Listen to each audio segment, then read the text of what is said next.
Hello? Good afternoon. 大家好吗？好，可以. Okay. So, 4 years ago today, a woman walked into my bike shop. This is it here. She's looking around and she says, "What do you do?" And I said, "Well, we sell these kinds of bikes. We also do these kinds of rides." She says, "No, no, no, no, no, no. I mean, what do you really do? Do you teach? Are you a student?" I said, "No, just this." See, this exchange we had started a long conversation with myself that probably a lot of you have had before. What am I really doing? Okay? So I had to think a long time about what it was that I was really doing. And I realized that, opening a bike shop, maybe I won't make $1 million. But I get to do what I love. I get to encourage people to use bicycles. So first I want to ask you all three questions. So 先想问你们3个问题, okay? The first one, how many of you all can ride a bike? 现场有多少个人会骑自行车? Okay, 可以举手. 应该大家都会举手. Okay. So my second question, 你们其中有多少人曾骑自行车上学或上班?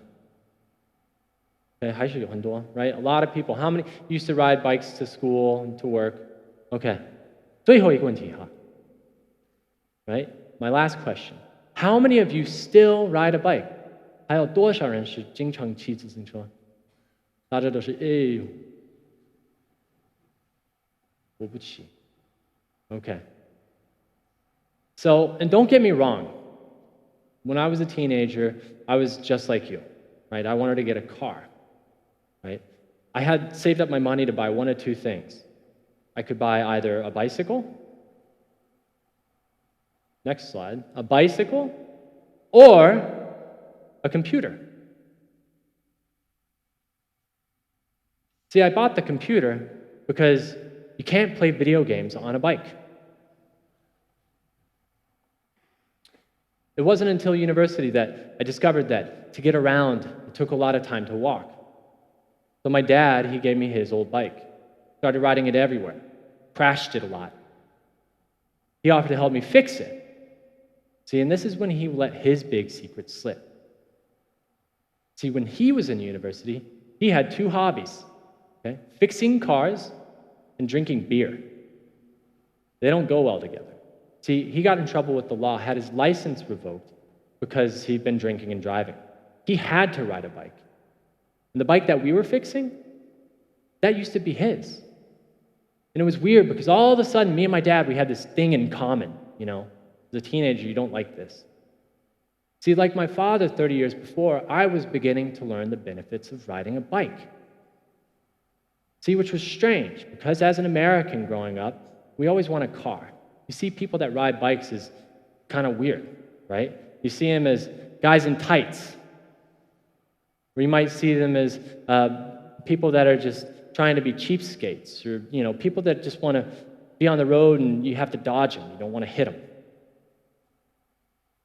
See, what was strange for me is I was starting to learn that bikes are something everyone can like, including myself. So if you can imagine, when I came to China, I was really excited. Yeah? China is the bicycle kingdom, or was. Right? It was given this nickname during a golden age of bicycling. Everybody used to have a sturdy forever bike, right? A yongjiao. You use it for everything. You go to school, you go to the market with your family, maybe you had a date on a bike. But gradually this started to change. So for instance, between 1995 and 2005, bicycle use in China entered a big decline. In China, during this time period, it went from 670 million people using bikes to 435. And in bigger cities like Beijing, Chengdu, Shanghai, these things were more drastic. In Beijing, for instance, between 1986 and 2010, bicycle use went from 62% to 16%. So, and the evidence is the same for us here in Chengdu. For instance, sleepy little streets that used to be covered with trees are now huge boulevards. Bike lanes that used to have a divider to keep you from cars are disappearing. It's happening across the city. Places like Tianfu Software Park, or even just out in front of the hotel here, they don't even have a bike lane. Or if they do, they use it for traffic during rush hour. So you're probably now wondering, well, why did you open a bike shop then? See, I love bikes. I love riding them, fixing them, building them, sharing them, talking about them, looking at them. But the thing I love most about bikes is that I really do think they can make the future a brighter place. See, bikes are something that everyone can like. And there's a lot of benefits that go along with them. The first benefit I'd like to share with you all is efficiency. Oh, this is Chengdu, by the way. This is Chengdu. So the first thing I want to talk about is efficiency. Bikes are super efficient. In fact, some people say that they're the most efficient human-powered machine ever built. The design is awesome. Hasn't changed in over 100 years. A lot of things that went into the engineering, for instance, chains, pneumatic tubes and tires, manufacturing processes that we use in industries all over the world today, started with the bicycle. You know the Wright brothers, the guys that made airplanes? They owned a bike shop first. See, and it's not just about how cool the design is, they're also very efficient machines. 98.6% of energy put into pedaling a bike is transferred into motion. That means if you, the average person really, just you, anyone, if you were to ride your bike, you could go 5 kilometers with only 100 calories. That means if you eat a pack of peanuts, you could get from the north train station all the way down to the south end of town, towards like the Shengdu. So another example is cars. For instance, if a car were as efficient as a bike, you could get 310 kilometers for 1 liter of fuel. Pretty efficient. See, I had this buddy in college. He was kind of, fat. He didn't really strike me as a bike guy. And then one day he tells me he rides his bike to work. Now, he worked at a place 20 kilometers away, which meant that 3 days a week, 4 a.m., he was riding his bike. It was just surprised me. It's incredible. And I asked him, why do you do this? He said, well, I don't really like driving that far and having to pay for gas and fixing up my car. See, and I got to thinking, maybe this is something I could do. See, he also stayed pretty fit, I'm sure you can imagine. And exercise is actually the next benefit I want to talk about. Riding bikes is an easy way to stay healthy, right? I'm an American, okay? Americans are usually fat.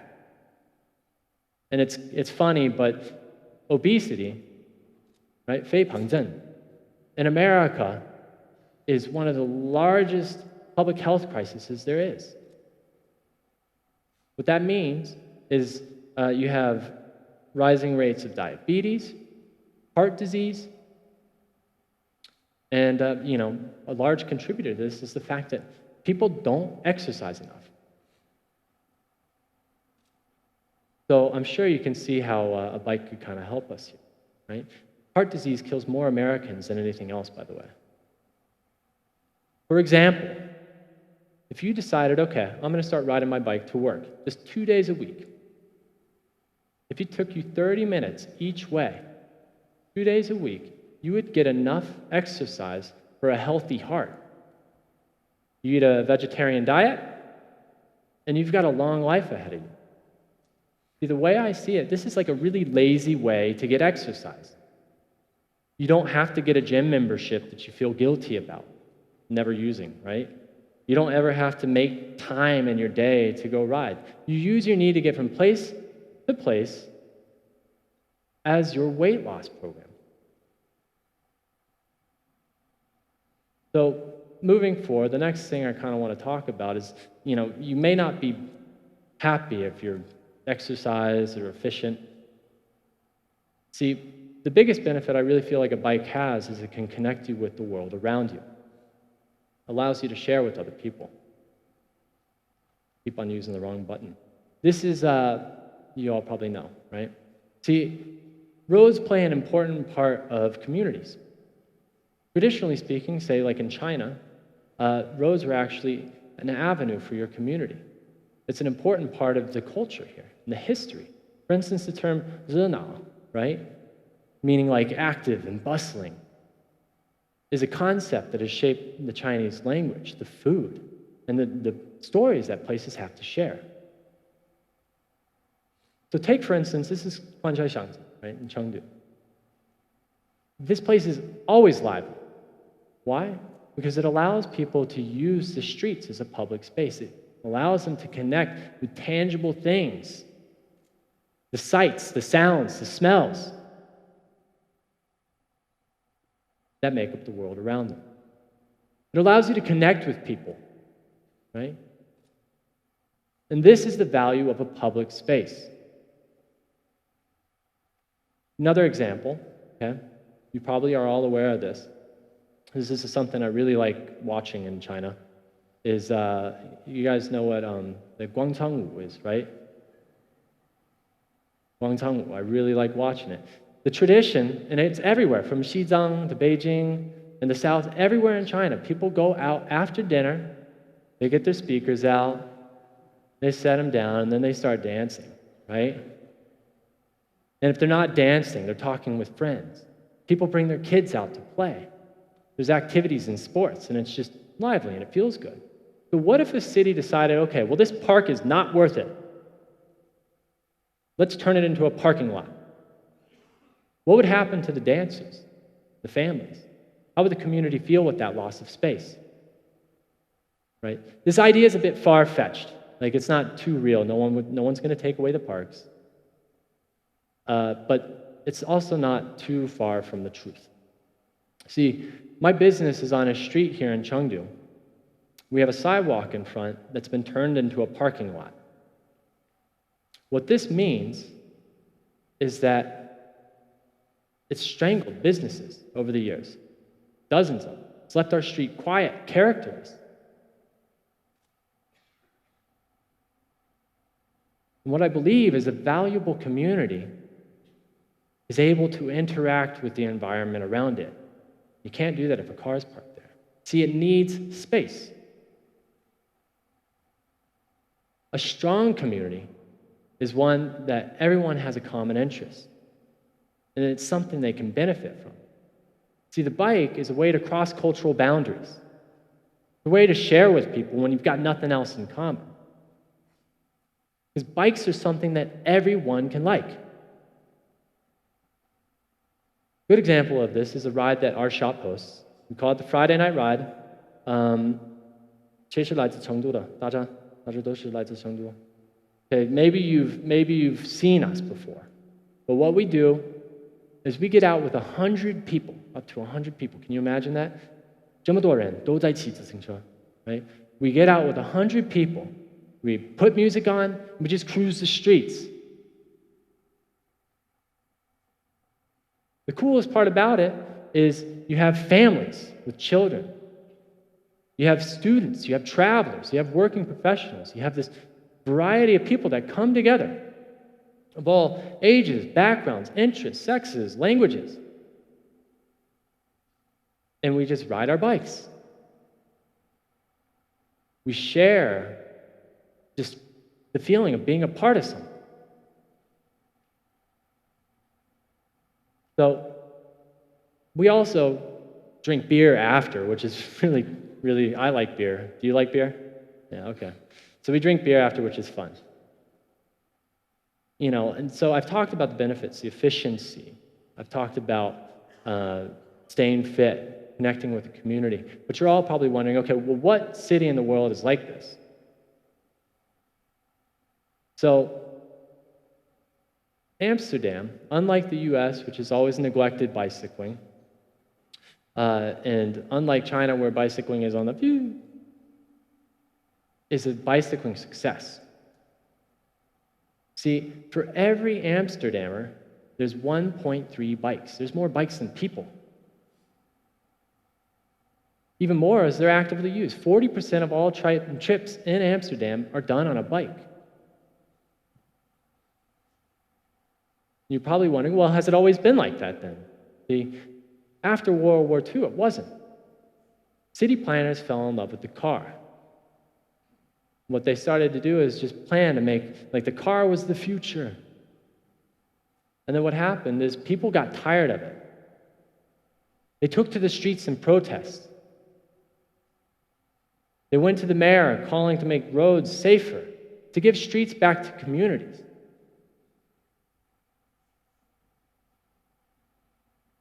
And then it came into its own.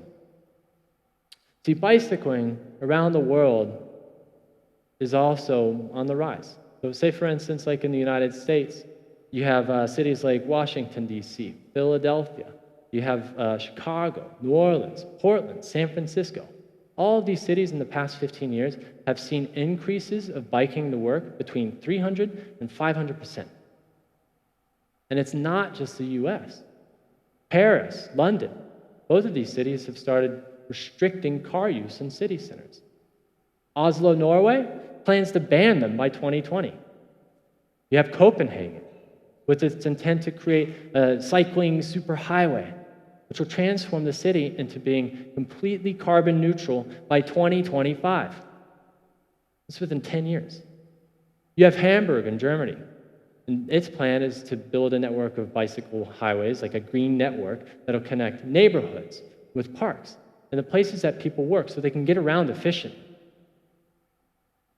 And it's more global. You have cities all over the world. You have Jakarta, you have Hyderabad in India, Johannesburg in Africa, you got Bogota in Colombia. All these cities have implemented a car-free day. Why? Because traffic doesn't make a city more livable. See, when you use the streets as an avenue for communities, it improves your quality of life. Here's Paris. And that is what I'm trying to share here today. See, why I encourage bicycle use is because bicycles are something that everyone can like. Oh, I also forgot to mention Chengdu. So if we're to talk about Chengdu, Chengdu, for instance, has all the tools to do the same thing. The infrastructure is there, right? 以前就是骑自行车的一个城市，对吗？ Right? 还可以变成一个。My point being is, can you imagine if there were less paved roads and there was more parks, forests, or places to ride your bike? What if the city you had like a bike share program that actually worked? You could get from the metro to home and to work much more faster and efficiently. What if more people rode their bikes and people drove cars less? And the air was better, and every day, instead of looking like it does today, looked like a G20 blue day. See, this is why I like to encourage bicycle use, because I really do believe that it can improve your quality of life. See, for me, it brought my family together, helped me create friendships, but more importantly, it was something that I could share with millions of people around the world, including all of you. You all know how to ride a bike. Because bikes are something that everyone can like, right? And this is its value. See, a bicycle can create positive change for yourself. When you start to do positive things for yourself, it has positive impacts on the world around you, your family, your friends, and your community. The bicycle is a tool to transform your environment. It can make your world a better place. And that change has got to start from you. But what I'm really trying to tell you, and this is simple, just get out there and ride your bike. You won't regret it. 好，谢谢大家. Thank you.